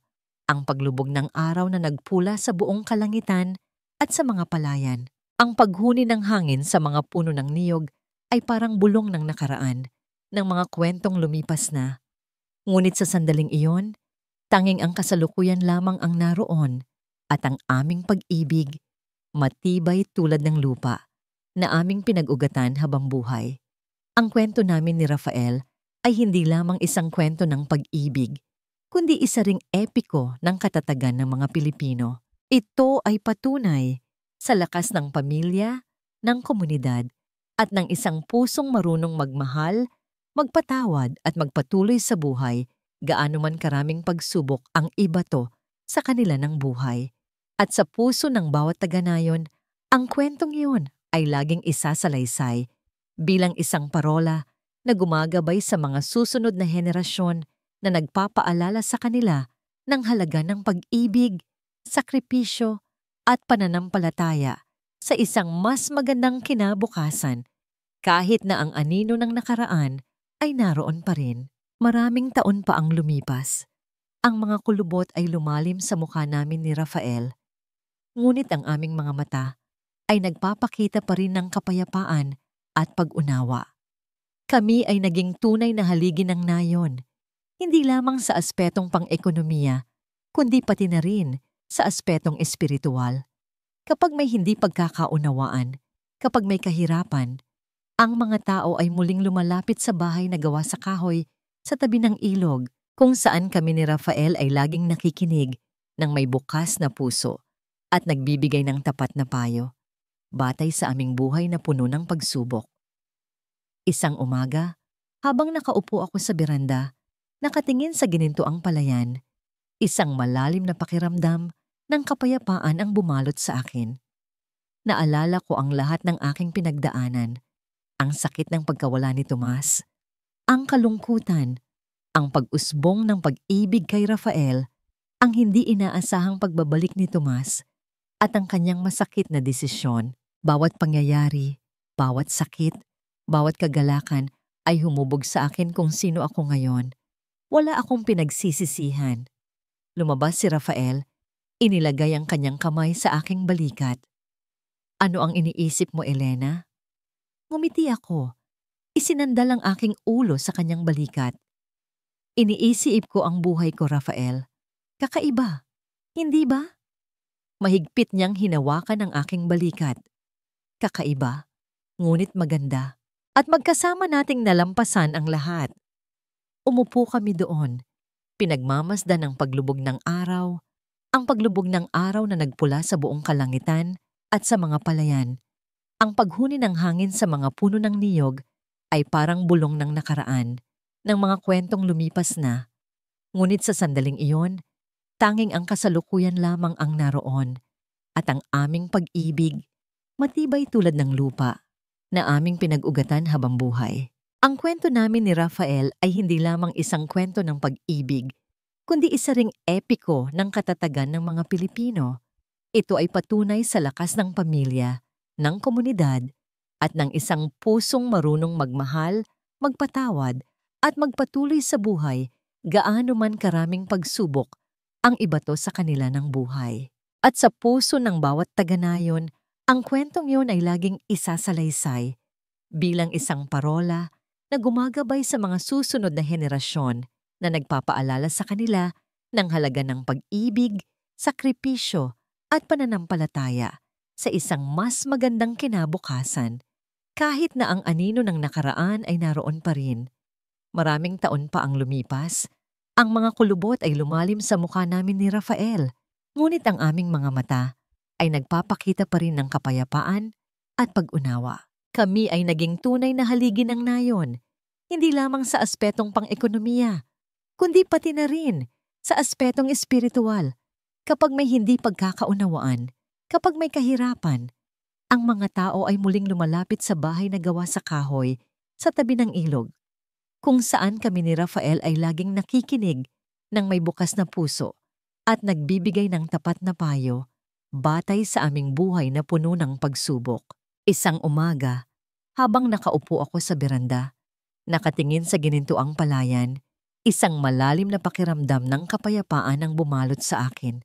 Naalala ko ang lahat ng aking pinagdaanan, ang sakit ng pagkawala ni Tomas, ang kalungkutan, ang pag-usbong ng pag-ibig kay Rafael, ang hindi inaasahang pagbabalik ni Tomas, at ang kanyang masakit na desisyon.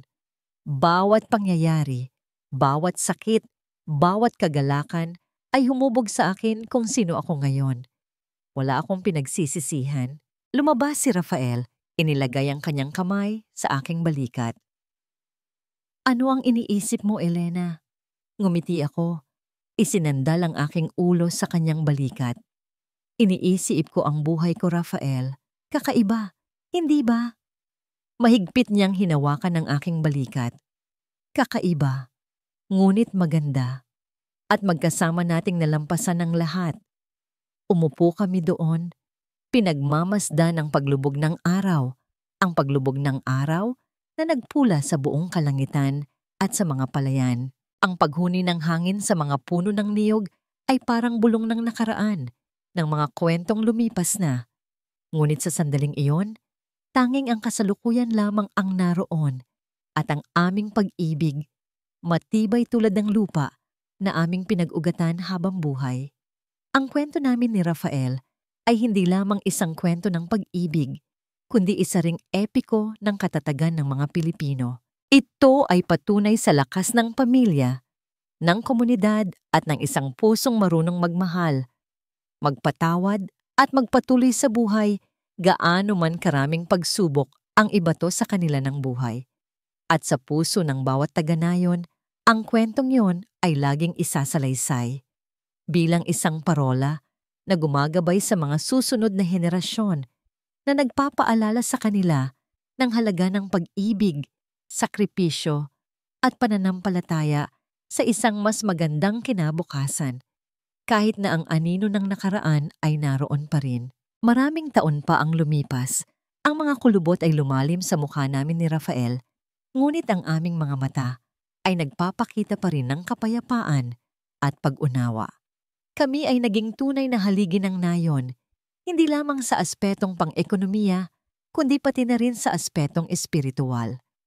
Kapag may hindi pagkakaunawaan, kapag may kahirapan, ang mga tao ay muling lumalapit sa bahay na gawa sa kahoy sa tabi ng ilog, kung saan kami ni Rafael ay laging nakikinig ng may bukas na puso at nagbibigay ng tapat na payo, batay sa aming buhay na puno ng pagsubok. Isang umaga, habang nakaupo ako sa beranda, nakatingin sa ginintuang palayan, isang malalim na pakiramdam ng kapayapaan ang bumalot sa akin. Naalala ko ang lahat ng aking pinagdaanan, ang sakit ng pagkawala ni Tomas, ang kalungkutan, ang pag-usbong ng pag-ibig kay Rafael, ang hindi inaasahang pagbabalik ni Tomas, at ang kanyang masakit na desisyon. Bawat pangyayari, bawat sakit, bawat kagalakan ay humubog sa akin kung sino ako ngayon. Wala akong pinagsisisihan. Lumabas si Rafael, inilagay ang kanyang kamay sa aking balikat. "Ano ang iniisip mo, Elena?" Ngumiti ako, isinandal ang aking ulo sa kanyang balikat. "Iniisip ko ang buhay ko, Rafael. Kakaiba, hindi ba?" Mahigpit niyang hinawakan ang aking balikat. "Kakaiba, ngunit maganda, at magkasama nating nalampasan ng lahat." Umupo kami doon, pinagmamasdan ng paglubog ng araw, ang paglubog ng araw na nagpula sa buong kalangitan at sa mga palayan. Ang paghuni ng hangin sa mga puno ng niyog ay parang bulong ng nakaraan, ng mga kwentong lumipas na. Ngunit sa sandaling iyon, tanging ang kasalukuyan lamang ang naroon, at ang aming pag-ibig matibay tulad ng lupa na aming pinag-ugatan habang buhay. Ang kwento namin ni Rafael ay hindi lamang isang kwento ng pag-ibig, kundi isa ring epiko ng katatagan ng mga Pilipino. Ito ay patunay sa lakas ng pamilya, ng komunidad, at ng isang pusong marunong magmahal, magpatawad, at magpatuloy sa buhay, gaano man karaming pagsubok ang ibato sa kanila ng buhay. At sa puso ng bawat taga-nayon, ang kwentong yun ay laging isasalaysay bilang isang parola na gumagabay sa mga susunod na henerasyon na nagpapaalala sa kanila ng halaga ng pag-ibig, sakripisyo at pananampalataya sa isang mas magandang kinabukasan. Kahit na ang anino ng nakaraan ay naroon pa rin, maraming taon pa ang lumipas, ang mga kulubot ay lumalim sa mukha namin ni Rafael, ngunit ang aming mga mata ay nagpapakita pa rin ng kapayapaan at pag-unawa. Kami ay naging tunay na haligi ng nayon, hindi lamang sa aspetong pang-ekonomiya, kundi pati na rin sa aspetong espiritual. Kapag may hindi pagkakaunawaan, kapag may kahirapan, ang mga tao ay muling lumalapit sa bahay na gawa sa kahoy sa tabi ng ilog, kung saan kami ni Rafael ay laging nakikinig ng may bukas na puso at nagbibigay ng tapat na payo, batay sa aming buhay na puno ng pagsubok. Isang umaga, habang nakaupo ako sa beranda, nakatingin sa ginintuang palayan, isang malalim na pakiramdam ng kapayapaan ang bumalot sa akin. Naalala ko ang lahat ng aking pinagdaanan, ang sakit ng pagkawala ni Tomas, ang kalungkutan, ang pag-usbong ng pag-ibig kay Rafael, ang hindi inaasahang pagbabalik ni Tomas, at ang kanyang masakit na desisyon. Bawat pangyayari, bawat sakit, bawat kagalakan ay humubog sa akin kung sino ako ngayon. Wala akong pinagsisisihan. Lumabas si Rafael. Inilagay ang kanyang kamay sa aking balikat. Ano ang iniisip mo, Elena? Ngumiti ako. Isinandal ang aking ulo sa kanyang balikat. Iniisip ko ang buhay ko, Rafael. Kakaiba, hindi ba? Mahigpit niyang hinawakan ang aking balikat. Kakaiba, ngunit maganda. At magkasama nating nalampasan ang lahat. Umupo kami doon. Pinagmamasdan ang paglubog ng araw. Ang paglubog ng araw na nagpula sa buong kalangitan at sa mga palayan. Ang paghuni ng hangin sa mga puno ng niyog ay parang bulong ng nakaraan, ng mga kwentong lumipas na. Ngunit sa sandaling iyon, tanging ang kasalukuyan lamang ang naroon at ang aming pag-ibig, matibay tulad ng lupa na aming pinag-ugatan habang buhay. Ang kwento namin ni Rafael ay hindi lamang isang kwento ng pag-ibig, kundi isa ring epiko ng katatagan ng mga Pilipino. Ito ay patunay sa lakas ng pamilya, ng komunidad at ng isang pusong marunong magmahal, magpatawad, at magpatuloy sa buhay, gaano man karaming pagsubok ang ibato sa kanila ng buhay. At sa puso ng bawat taga-nayon, ang kwentong iyon ay laging isasalaysay bilang isang parola na gumagabay sa mga susunod na henerasyon na nagpapaalala sa kanila ng halaga ng pag-ibig, sakripisyo at pananampalataya sa isang mas magandang kinabukasan kahit na ang anino ng nakaraan ay naroon pa rin. Maraming taon pa ang lumipas. Ang mga kulubot ay lumalim sa mukha namin ni Rafael, ngunit ang aming mga mata ay nagpapakita pa rin ng kapayapaan at pag-unawa. Kami ay naging tunay na haligi ng nayon, hindi lamang sa aspetong pang-ekonomiya, kundi pati na rin sa aspetong espiritual. Kapag may hindi pagkakaunawaan, kapag may kahirapan, ang mga tao ay muling lumalapit sa bahay na gawa sa kahoy sa tabi ng ilog, kung saan kami ni Rafael ay laging nakikinig ng may bukas na puso at nagbibigay ng tapat na payo, batay sa aming buhay na puno ng pagsubok. Isang umaga, habang nakaupo ako sa beranda, nakatingin sa ginintuang palayan, isang malalim na pakiramdam ng kapayapaan ang bumalot sa akin.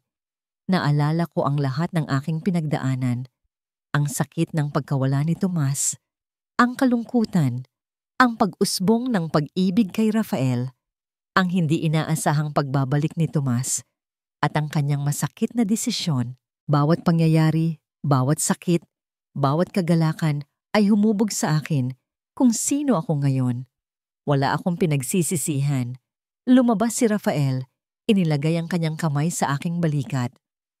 Ano ang iniisip mo, Elena? Ngumiti ako. Isinandal ang aking ulo sa kanyang balikat. Iniisip ko ang buhay ko, Rafael. Kakaiba, hindi ba? Mahigpit niyang hinawakan ang aking balikat.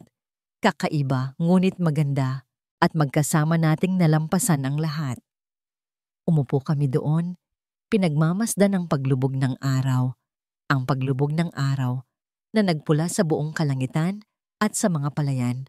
Ang paghuni ng hangin sa mga puno ng niyog ay parang bulong ng nakaraan, ng mga kwentong lumipas na. Ngunit sa sandaling iyon, tanging ang kasalukuyan lamang ang naroon at ang aming pag-ibig, matibay tulad ng lupa na aming pinag-ugatan habang buhay. Ang kwento namin ni Rafael ay hindi lamang isang kwento ng pag-ibig, kundi isa ring epiko ng katatagan ng mga Pilipino.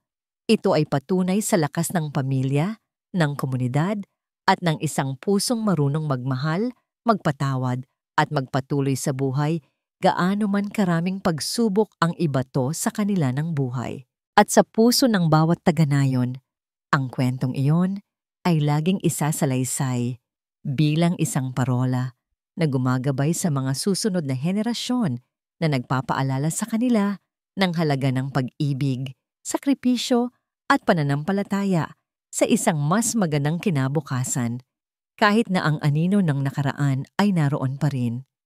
Maraming taon pa ang lumipas. Ang mga kulubot ay lumalim sa mukha namin ni Rafael, ngunit ang aming mga mata ay nagpapakita pa rin ng kapayapaan at pag-unawa. Kami ay naging tunay na haligi ng nayon, hindi lamang sa aspetong pang-ekonomiya, kundi pati na rin sa aspetong espiritual. Kapag may hindi pagkakaunawaan, kapag may kahirapan, ang mga tao ay muling lumalapit sa bahay na gawa sa kahoy sa tabi ng ilog, kung saan kami ni Rafael ay laging nakikinig ng may bukas na puso at nagbibigay ng tapat na payo, batay sa aming buhay na puno ng pagsubok. Isang umaga, habang nakaupo ako sa beranda, nakatingin sa ginintuang palayan, isang malalim na pakiramdam ng kapayapaan ang bumalot sa akin. Naalala ko ang lahat ng aking pinagdaanan, ang sakit ng pagkawala ni Tomas, ang kalungkutan, ang pag-usbong ng pag-ibig kay Rafael, ang hindi inaasahang pagbabalik ni Tomas, at ang kanyang masakit na desisyon. Bawat pangyayari, bawat sakit, bawat kagalakan ay humubog sa akin kung sino ako ngayon. Wala akong pinagsisisihan. Lumabas si Rafael, inilagay ang kanyang kamay sa aking balikat. Ano ang iniisip mo, Elena? Ngumiti ako. Isinandal ang aking ulo sa kanyang balikat. Iniisip ko ang buhay ko, Rafael. Kakaiba, hindi ba? Mahigpit niyang hinawakan ang aking balikat. Kakaiba, ngunit maganda. At magkasama nating nalampasan ang lahat. Umupo kami doon. Pinagmamasdan ang paglubog ng araw, ang paglubog ng araw na nagpula sa buong kalangitan at sa mga palayan. Ang paghuni ng hangin sa mga puno ng niyog ay parang bulong ng nakaraan, ng mga kwentong lumipas na. Ngunit sa sandaling iyon, tanging ang kasalukuyan lamang ang naroon, at ang aming pag-ibig, matibay tulad ng lupa na aming pinag-ugatan habang buhay. Ang kwento namin ni Rafael ay hindi lamang isang kwento ng pag-ibig, kundi isa ring epiko ng katatagan ng mga Pilipino. Ito ay patunay sa lakas ng pamilya, ng komunidad at ng isang pusong marunong magmahal, magpatawad, at magpatuloy sa buhay, gaano man karaming pagsubok ang ibato sa kanila ng buhay. At sa puso ng bawat taga-nayon, ang kwentong yon ay laging isasalaysay bilang isang parola na gumagabay sa mga susunod na henerasyon na nagpapaalala sa kanila ng halaga ng pag-ibig, sakripisyo, at pananampalataya sa isang mas magandang kinabukasan. Kahit na ang anino ng nakaraan ay naroon pa rin. Maraming taon pa ang lumipas. Ang mga kulubot ay lumalim sa mukha namin ni Rafael, ngunit ang aming mga mata ay nagpapakita pa rin ng kapayapaan at pag-unawa. Kami ay naging tunay na haligi ng nayon, hindi lamang sa aspetong pang-ekonomiya, kundi pati na rin sa aspetong espiritual. Kapag may hindi pagkakaunawaan, kapag may kahirapan, ang mga tao ay muling lumalapit sa bahay na gawa sa kahoy sa tabi ng ilog kung saan kami ni Rafael ay laging nakikinig ng may bukas na puso at nagbibigay ng tapat na payo batay sa aming buhay na puno ng pagsubok. Isang umaga, habang nakaupo ako sa beranda, nakatingin sa ginintuang palayan, isang malalim na pakiramdam ng kapayapaan ang bumalot sa akin. Naalala ko ang lahat ng aking pinagdaanan. Ang sakit ng pagkawala ni Tomas, ang kalungkutan, ang pag-usbong ng pag-ibig kay Rafael, ang hindi inaasahang pagbabalik ni Tomas, at ang kanyang masakit na desisyon. Bawat pangyayari, bawat sakit, bawat kagalakan ay humubog sa akin kung sino ako ngayon. Wala akong pinagsisisihan. Lumabas si Rafael, inilagay ang kanyang kamay sa aking balikat. Ano ang iniisip mo, Elena? Ngumiti ako. Isinandal ang aking ulo sa kanyang balikat. Iniisip ko ang buhay ko, Rafael. Kakaiba, hindi ba? Mahigpit niyang hinawakan ang aking balikat. Kakaiba, ngunit maganda. At magkasama nating nalampasan ang lahat. Umupo kami doon. Pinagmamasdan ang paglubog ng araw, ang paglubog ng araw na nagpula sa buong kalangitan at sa mga palayan. Ang paghuni ng hangin sa mga puno ng niyog ay parang bulong ng nakaraan, ng mga kwentong lumipas na. Ngunit sa sandaling iyon, tanging ang kasalukuyan lamang ang naroon at ang aming pag-ibig, matibay tulad ng lupa na aming pinag-ugatan habang buhay. Ang kwento namin ni Rafael ay hindi lamang isang kwento ng pag-ibig, kundi isa ring epiko ng katatagan ng mga Pilipino. Ito ay patunay sa lakas ng pamilya, ng komunidad at ng isang pusong marunong magmahal, magpatawad at magpatuloy sa buhay, gaano man karaming pagsubok ang ibato sa kanila ng buhay. At sa puso ng bawat taga-nayon, ang kwentong yon ay laging isasalaysay bilang isang parola na gumagabay sa mga susunod na henerasyon na nagpapaalala sa kanila ng halaga ng pag-ibig, sakripisyo at pananampalataya sa isang mas magandang kinabukasan. Kahit na ang anino ng nakaraan ay naroon pa rin, maraming taon pa ang lumipas. Ang mga kulubot ay lumalim sa mukha namin ni Rafael, ngunit ang aming mga mata ay nagpapakita pa rin ng kapayapaan at pag-unawa. Kami ay naging tunay na haligi ng nayon, hindi lamang sa aspetong pang-ekonomiya, kundi pati na rin sa aspetong espiritual. Kapag may hindi pagkakaunawaan, kapag may kahirapan, ang mga tao ay muling lumalapit sa bahay na gawa sa kahoy sa tabi ng ilog, kung saan kami ni Rafael ay laging nakikinig ng may bukas na puso at nagbibigay ng tapat na payo, batay sa aming buhay na puno ng pagsubok. Isang umaga, habang nakaupo ako sa beranda, nakatingin sa ginintuang palayan, isang malalim na pakiramdam ng kapayapaan ang bumalot sa akin. Naalala ko ang lahat ng aking pinagdaanan, ang sakit ng pagkawala ni Tomas, ang kalungkutan, ang pag-usbong ng pag-ibig kay Rafael, ang hindi inaasahang pagbabalik ni Tomas, at ang kanyang masakit na desisyon. Bawat pangyayari, bawat sakit, bawat kagalakan ay humubog sa akin kung sino ako ngayon. Wala akong pinagsisisihan. Lumabas si Rafael, inilagay ang kanyang kamay sa aking balikat. Ano ang iniisip mo, Elena? Ngumiti ako, isinandal ang aking ulo sa kanyang balikat. Iniisip ko ang buhay ko, Rafael. Kakaiba, hindi ba? Mahigpit niyang hinawakan ang aking balikat. Kakaiba, ngunit maganda. At magkasama nating nalampasan ang lahat. Umupo kami doon, pinagmamasdan ang paglubog ng araw. Ang paglubog ng araw na nagpula sa buong kalangitan at sa mga palayan. Ang paghuni ng hangin sa mga puno ng niyog ay parang bulong ng nakaraan, ng mga kwentong lumipas na. Ngunit sa sandaling iyon, tanging ang kasalukuyan lamang ang naroon at ang aming pag-ibig, matibay tulad ng lupa, na aming pinag-ugatan habang buhay. Ang kwento namin ni Rafael ay hindi lamang isang kwento ng pag-ibig, kundi isa ring epiko ng katatagan ng mga Pilipino. Ito ay patunay sa lakas ng pamilya, ng komunidad, at ng isang pusong marunong magmahal, magpatawad, at magpatuloy sa buhay, gaano man karaming pagsubok ang ibato sa kanila ng buhay. At sa puso ng bawat taga-nayon, ang kwentong iyon ay laging isasalaysay bilang isang parola na gumagabay sa mga susunod na henerasyon na nagpapaalala sa kanila ng halaga ng pag-ibig, sakripisyo, at pananampalataya sa isang mas magandang kinabukasan. Kahit na ang anino ng nakaraan ay naroon pa rin. Maraming taon pa ang lumipas. Ang mga kulubot ay lumalim sa mukha namin ni Rafael, ngunit ang aming mga mata ay nagpapakita pa rin ng kapayapaan at pag-unawa. Kami ay naging tunay na haligi ng nayon, hindi lamang sa aspetong pang-ekonomiya, kundi pati na rin sa aspetong espiritual.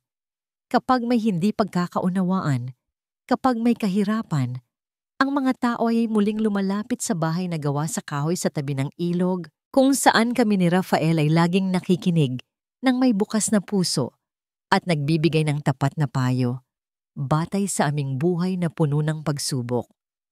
Isang umaga, habang nakaupo ako sa beranda, nakatingin sa ginintuang palayan, isang malalim na pakiramdam ng kapayapaan ang bumalot sa akin. Naalala ko ang lahat ng aking pinagdaanan, ang sakit ng pagkawala ni Tomas, ang kalungkutan, ang pag-usbong ng pag-ibig kay Rafael, ang hindi inaasahang pagbabalik ni Tomas, at ang kanyang masakit na desisyon.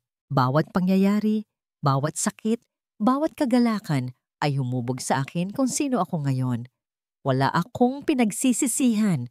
Lumabas si Rafael, inilagay ang kanyang kamay sa aking balikat. Ano ang iniisip mo, Elena? Ngumiti ako. Isinandal ang aking ulo sa kanyang balikat. Iniisip ko ang buhay ko, Rafael. Kakaiba. Hindi ba? Mahigpit niyang hinawakan ang aking balikat. Kakaiba. Ngunit maganda at magkasama nating nalampasan ang lahat. Umupo kami doon. Pinagmamasdan ang paglubog ng araw. Ang paglubog ng araw na nagpula sa buong kalangitan at sa mga palayan. Ang paghuni ng hangin sa mga puno ng niyog ay parang bulong ng nakaraan, ng mga kwentong lumipas na. Ngunit sa sandaling iyon, tanging ang kasalukuyan lamang ang naroon at ang aming pag-ibig, matibay tulad ng lupa na aming pinag-ugatan habang buhay. Ang kwento namin ni Rafael ay hindi lamang isang kwento ng pag-ibig, kundi isa ring epiko ng katatagan ng mga Pilipino. Ito ay patunay sa lakas ng pamilya, ng komunidad at ng isang pusong marunong magmahal, magpatawad at magpatuloy sa buhay, gaano man karaming pagsubok ang ibato sa kanila ng buhay. At sa puso ng bawat taga-nayon, ang kwentong iyon ay laging isasalaysay bilang isang parola na gumagabay sa mga susunod na henerasyon na nagpapaalala sa kanila ng halaga ng pag-ibig, sakripisyo at pananampalataya sa isang mas magandang kinabukasan, kahit na ang anino ng nakaraan ay naroon pa rin. Maraming taon pa ang lumipas. Ang mga kulubot ay lumalim sa mukha namin ni Rafael, ngunit ang aming mga mata ay nagpapakita pa rin ng kapayapaan at pag-unawa. Kami ay naging tunay na haligi ng nayon, hindi lamang sa aspetong pang-ekonomiya, kundi pati na rin sa aspetong espiritual. Kapag may hindi pagkakaunawaan, kapag may kahirapan, ang mga tao ay muling lumalapit sa bahay na gawa sa kahoy sa tabi ng ilog, kung saan kami ni Rafael ay laging nakikinig ng may bukas na puso at nagbibigay ng tapat na payo, batay sa aming buhay na puno ng pagsubok. Isang umaga, habang nakaupo ako sa beranda, nakatingin sa ginintuang palayan, isang malalim na pakiramdam ng kapayapaan ang bumalot sa akin. Naalala ko ang lahat ng aking pinagdaanan. Ang sakit ng pagkawala ni Tomas, ang kalungkutan, ang pag-usbong ng pag-ibig kay Rafael, ang hindi inaasahang pagbabalik ni Tomas, at ang kanyang masakit na desisyon. Bawat pangyayari, bawat sakit, bawat kagalakan ay humubog sa akin kung sino ako ngayon. Wala akong pinagsisisihan. Lumabas si Rafael, inilagay ang kanyang kamay sa aking balikat. Ano ang iniisip mo, Elena? Ngumiti ako. Isinandal ang aking ulo sa kanyang balikat. Iniisip ko ang buhay ko, Rafael. Kakaiba, hindi ba? Mahigpit niyang hinawakan ang aking balikat. Kakaiba, ngunit maganda. At magkasama nating nalampasan ang lahat. Umupo kami doon, pinagmamasdan ang paglubog ng araw. Ang paglubog ng araw na nagpula sa buong kalangitan at sa mga palayan.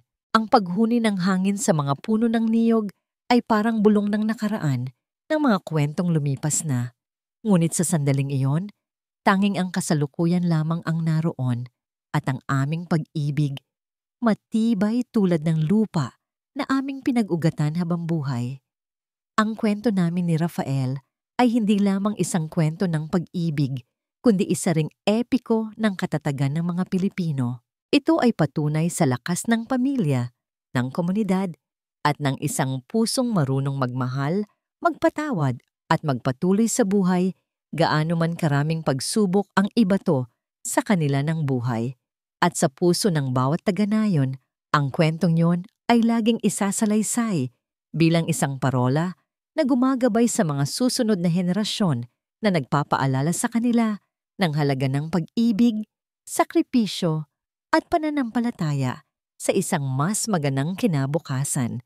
Kahit na ang anino ng nakaraan ay naroon pa rin, maraming taon pa ang lumipas.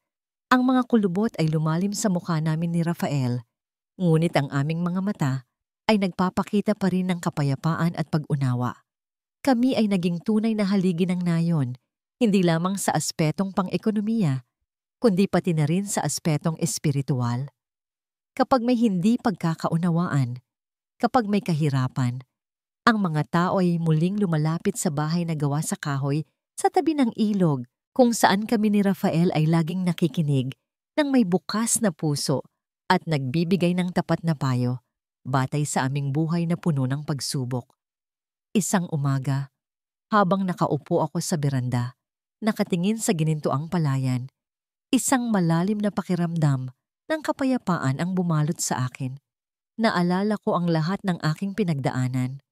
Ang sakit ng pagkawala ni Tomas, ang kalungkutan, ang pag-usbong ng pag-ibig kay Rafael, ang hindi inaasahang pagbabalik ni Tomas, at ang kanyang masakit na desisyon. Bawat pangyayari, bawat sakit, bawat kagalakan ay humubog sa akin kung sino ako ngayon. Wala akong pinagsisisihan. Lumabas si Rafael, inilagay ang kanyang kamay sa aking balikat. Ano ang iniisip mo, Elena? Ngumiti ako. Isinandal ang aking ulo sa kanyang balikat. Iniisip ko ang buhay ko, Rafael. Kakaiba, hindi ba? Mahigpit niyang hinawakan ang aking balikat. Kakaiba ngunit maganda at magkasama nating nalampasan ang lahat. Umupo kami doon. Pinagmamasdan ang paglubog ng araw. Ang paglubog ng araw na nagpula sa buong kalangitan at sa mga palayan. Ang paghuni ng hangin sa mga puno ng niyog ay parang bulong ng nakaraan, ng mga kwentong lumipas na. Ngunit sa sandaling iyon, tanging ang kasalukuyan lamang ang naroon at ang aming pag-ibig, matibay tulad ng lupa na aming pinag-ugatan habang buhay. Ang kwento namin ni Rafael ay hindi lamang isang kwento ng pag-ibig, kundi isa ring epiko ng katatagan ng mga Pilipino. Ito ay patunay sa lakas ng pamilya, ng komunidad at ng isang pusong marunong magmahal, magpatawad at magpatuloy sa buhay, gaano man karaming pagsubok ang ibato sa kanila ng buhay. At sa puso ng bawat taga-nayon, ang kwentong yon ay laging isasalaysay bilang isang parola na gumagabay sa mga susunod na henerasyon na nagpapaalala sa kanila ng halaga ng pag-ibig, sakripisyo at pananampalataya sa isang mas magandang kinabukasan, kahit na ang anino ng nakaraan ay naroon pa rin. Maraming taon pa ang lumipas. Ang mga kulubot ay lumalim sa mukha namin ni Rafael, ngunit ang aming mga mata ay nagpapakita pa rin ng kapayapaan at pag-unawa. Kami ay naging tunay na haligi ng nayon, hindi lamang sa aspetong pang-ekonomiya, kundi pati na rin sa aspetong espiritual. Kapag may hindi pagkakaunawaan, kapag may kahirapan, ang mga tao ay muling lumalapit sa bahay na gawa sa kahoy sa tabi ng ilog, kung saan kami ni Rafael ay laging nakikinig ng may bukas na puso at nagbibigay ng tapat na payo, batay sa aming buhay na puno ng pagsubok. Isang umaga, habang nakaupo ako sa beranda, nakatingin sa ginintuang palayan, isang malalim na pakiramdam ng kapayapaan ang bumalot sa akin. Naalala ko ang lahat ng aking pinagdaanan, ang sakit ng pagkawala ni Tomas, ang kalungkutan, ang pag-usbong ng pag-ibig kay Rafael, ang hindi inaasahang pagbabalik ni Tomas, at ang kanyang masakit na desisyon. Bawat pangyayari, bawat sakit, bawat kagalakan ay humubog sa akin kung sino ako ngayon. Wala akong pinagsisisihan.